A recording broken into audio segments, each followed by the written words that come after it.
మహబూబ్నగర్ జిల్లా దేవరకద్ర మండల కేంద్రంలో శ్రీనివాస్ గార్డెన్లో ఇందిరా మహిళా శక్తి సంబరాలు ఘనంగా నిర్వహించారు. ఈ కార్యక్రమానికి ముఖ్య అతిథులుగా ఎమ్మెల్యే మధుసూదన్ రెడ్డి, జిల్లా కలెక్టర్, అడిషనల్ కలెక్టర్ పాల్గొన్నారు. ఈ సందర్భంగా వివిధ మండల మహిళా సంఘాలకు చెక్కులను పంపిణీ చేశారు. 1 కోటి మంది మహిళలను కోటీశ్వరులుగా తీర్చిదిద్దడమే సీఎం రేవంత్ రెడ్డి లక్ష్యమని ఎమ్మెల్యే తెలిపారు. ప్రభుత్వం ఏర్పడిన 48 గంటలకే ఉచిత బస్సు ప్రయాణాన్ని అమలు చేసిందని తెలిపారు. ఇప్పుడు ఈ ప్రయాణికులనే బస్సు ఓనర్లుగా మార్చిన ఘనత కూడా సీఎం రేవంత్ రెడ్డి ప్రభుత్వానికి దక్కుతుందని స్పష్టం చేశారు.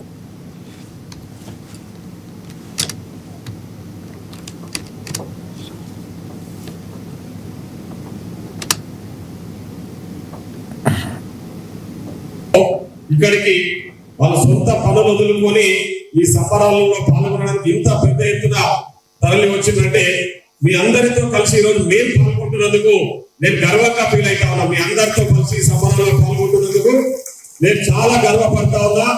ఇంతమంది మహిళా తల్లుల మధ్యలో ఈ సంబరాలు జరుపుకుంటా ఉన్నందుకు చాలా సంతోషంగా ఉంది. ఈరోజు ఇందిరా మహిళా సంబరాలు.